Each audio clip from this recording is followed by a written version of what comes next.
This week, if you are Prince Harry or Meghan Markle, you did not have a good few days.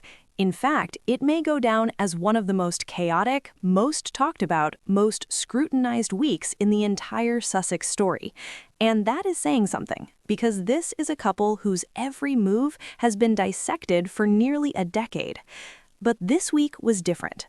This week, 3 separate stories landed at almost exactly the same time, and together they painted a picture that even the most loyal Sussex supporters found difficult to spin.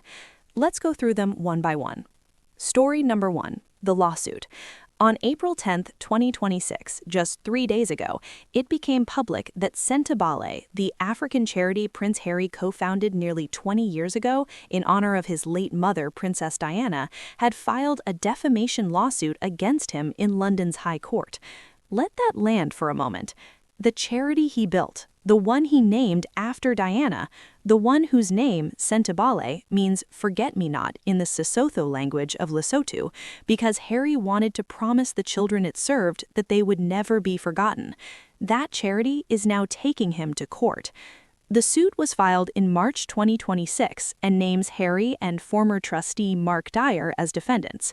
Sentebale's board released a statement saying the charity seeks the court's intervention, protection, and restitution following what it describes as a coordinated adverse media campaign that caused operational disruption and reputational harm to the charity and its leadership.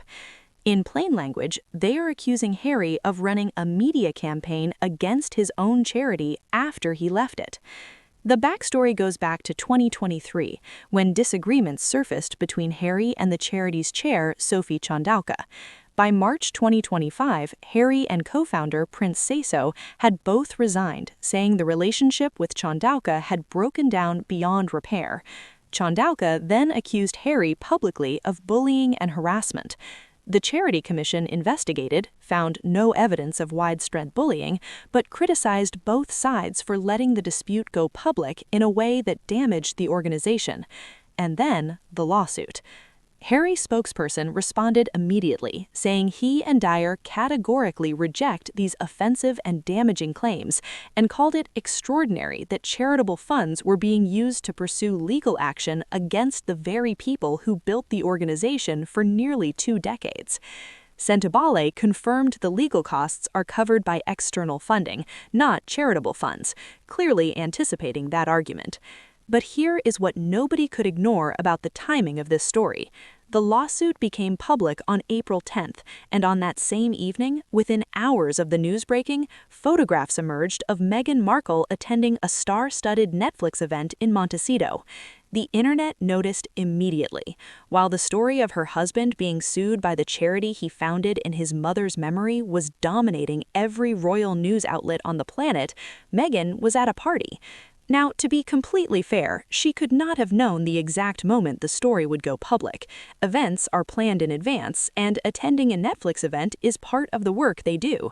But the optics, the images of her smiling at a party on the night of the lawsuit story became their own separate conversation online, and that conversation was not kind.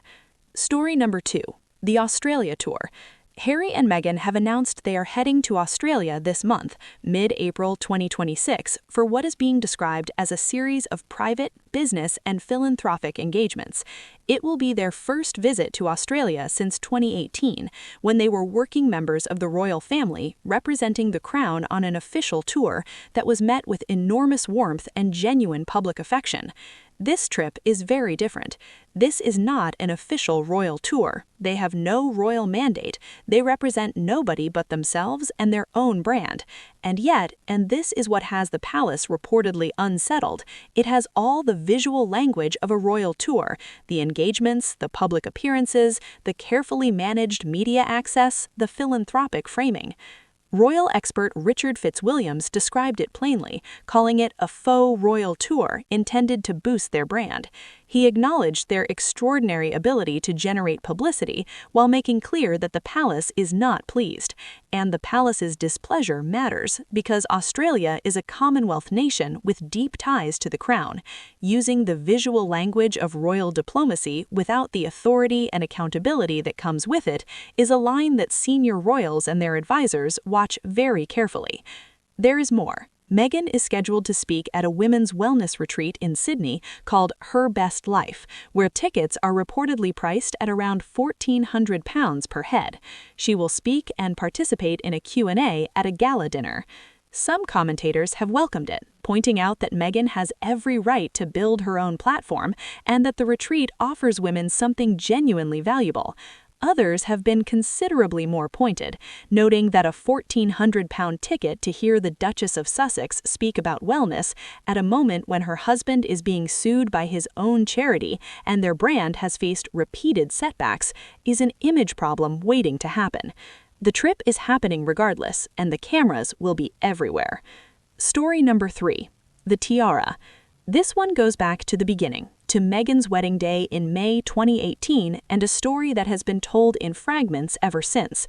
But this week, a new account emerged that claims to expose what actually happened behind closed doors during what multiple sources now describe as a tense clash between Meghan and the late Queen Elizabeth over the choice of wedding tiara.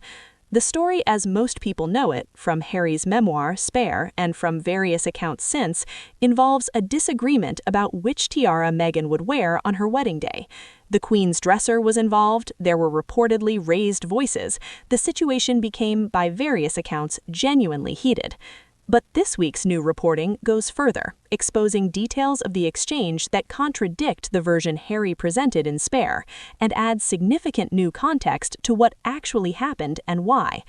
Without getting into specific claims that remain disputed, the new account suggests the clash was more serious and more revealing of underlying tensions than previously reported, and that the Queen's response to the situation said something significant about how she was already viewing the dynamic between Meghan and the palace at that early stage. The timing of this story, arriving in the same week as the lawsuit and the Australia tour announcement, created a perfect storm of Sussex coverage that dominated social media for days. And that's the week we have just lived through. 3 stories, 3 separate fronts, each one significant on its own. Together, an extraordinary collision of past and present, of charity and lawsuit, of royal history and current controversy, of a couple who left the royal family saying they wanted privacy and peace, and who remain, 6 years later, more talked about than almost anyone still inside it. So what does it all mean? Depending on who you ask, you'll get very different answers. Harry and Meghan supporters will point out correctly that much of the coverage they receive is disproportionate, often hostile, and shaped by sources with their own agendas.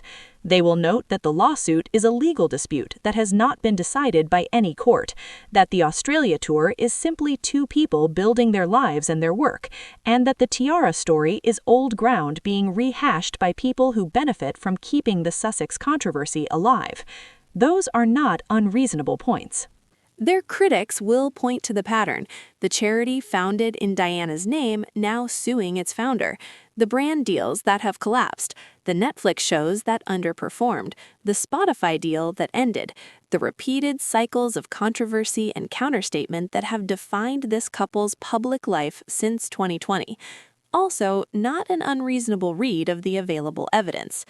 What is beyond dispute is this.